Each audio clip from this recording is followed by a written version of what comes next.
Cahaya Quran lebih kentara dari semua cahaya yang ada.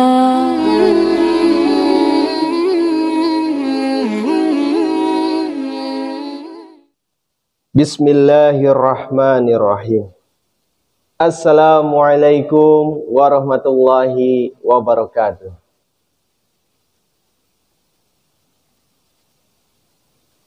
A'udzu billahi minasy syaithanir rajim. Bismillahirrahmanirrahim. Aku berlindung kepada Allah dari godaan syaitan yang terkutuk. Aku baca dengan nama Allah, Maha Pemurah, Maha Penyayang. Subhanallazi asra bi'abdihi laylan minal masjidil haram. Minal masjidil harami ilal masjidil aqsal ladzi barakna hawlahu linuriyahu min ayatina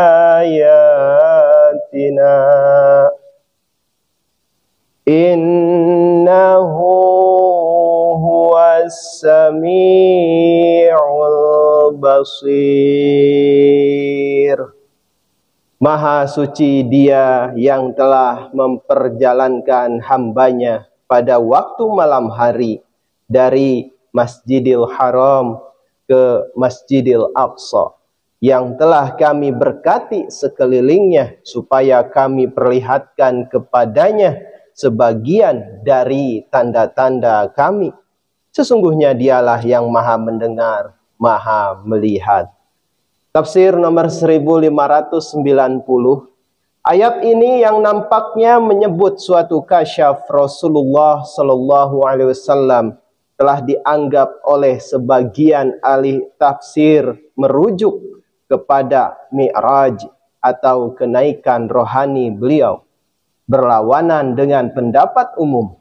Kami cenderung kepada pendapat bahwa ayat ini membahas masalah Isra atau perjalanan rohani di waktu malam Rasulullah SAW dari Mekah ke Yerusalem dalam kasyaf. Sedang Mi'raj, beliau telah dibahas agar terperinci dalam surah Al-Najm.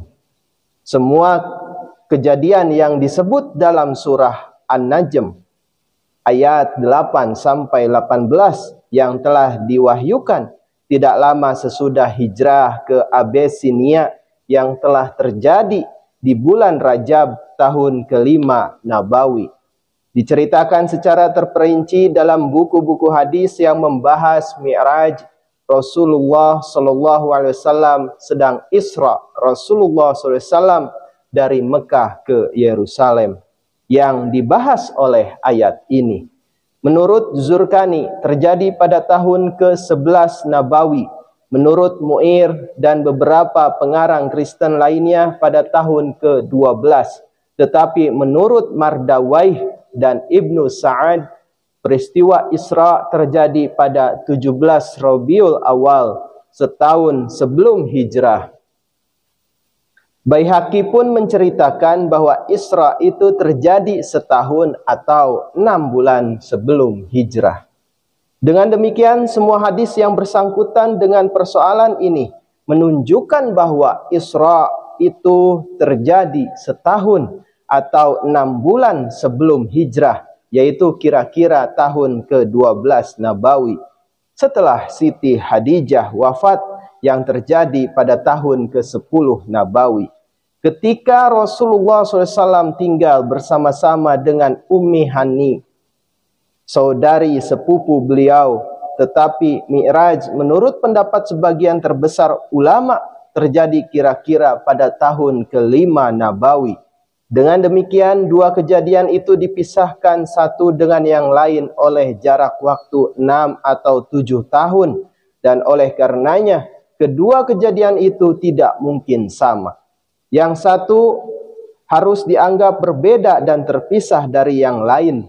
Lagi pula, peristiwa-peristiwa yang menurut hadis terjadi dalam Mi'raj Rasulullah SAW sama sekali berbeda dalam sifatnya dengan peristiwa-peristiwa yang terjadi dalam Isra. Secara sambil lalu dapat disebutkan di sini bahwa kedua peristiwa itu hanya kejadian-kejadian rohani belaka, dan Rasulullah SAW tidak naik ke langit atau pergi ke Yerusalem dengan tubuh kasar. Kecuali kesaksian sejarah yang kuat ini, ada pula kejadian-kejadian lain yang berkaitan dengan peristiwa itu mendukung pendapat bahwa kejadian itu sama sekali berbeda dan terpisah satu sama lain. Al-Quran menguraikan kejadian Mi'raj Rasulullah SAW dalam surah ke-53, tetapi sedikit pun tidak menyinggung Isra. Sedang dalam surah ini Al-Quran membahas soal Isra, tetapi sedikit pun tidak menyinggung peristiwa Mi'raj. Ummi Hani, saudari sepupu Rasulullah SAW, yang di rumahnya beliau menginap pada malam peristiwa Isra terjadi, hanya membicarakan perjalanan Rasulullah SAW ke Yerusalem, dan sama sekali tidak menyinggung kenaikan beliau ke langit. Ummi Hani itu orang pertama yang kepadanya Rasulullah SAW menceritakan perjalanan beliau di waktu malam ke Yerusalem. Dan paling sedikit 7 penghimpun riwayat-riwayat hadis telah mengutip keterangan Ummi Hani mengenai kejadian ini, yang bersumber pada 4 perawi yang berlain-lainan. Semua perawi ini sepakat bahwa Rasulullah SAW berangkat ke Yerusalem dan pulang kembali ke Mekah pada malam itu juga. Jika sekiranya Rasulullah SAW telah membicarakan pula kenaikan beliau ke langit, tentu Ummi Hani tidak akan lupa menyebutkan hal ini dalam salah satu riwayatnya.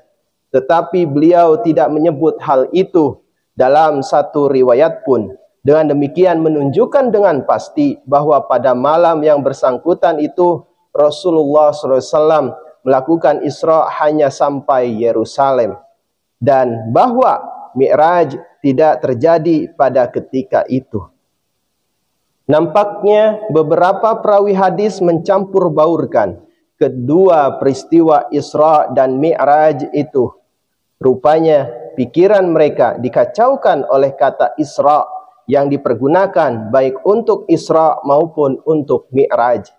Dan persamaan yang terdapat pada beberapa uraian terperinci mengenai Isra dan Mi'raj telah menambah dan memperkuat pendapat mereka yang kacau balau itu.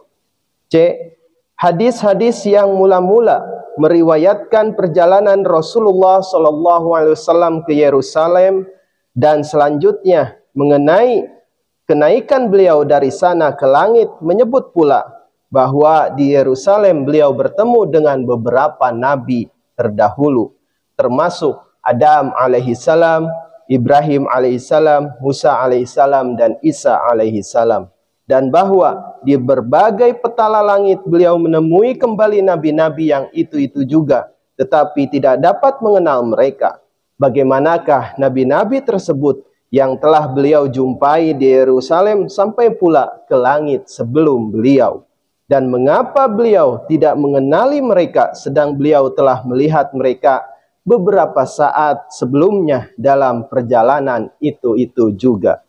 Tidaklah masuk akal bahwa beliau tidak dapat mengenal mereka, padahal hanya beberapa saat sebelum itu beliau bertemu dengan mereka dalam perjalanan itu juga. Untuk kupasan terperinci mengenai masalah yang penting ini, lihat edisi besar tafsir dalam bahasa Inggris, halaman 1404 sampai 1409.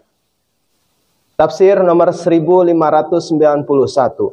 Masjid Al-Aqsa, masjid yang jauh menunjuk kepada rumah peribadatan atau Kenisa, yang didirikan oleh Nabi Sulaiman alaihissalam di Yerusalem. Tafsir nomor 1591a.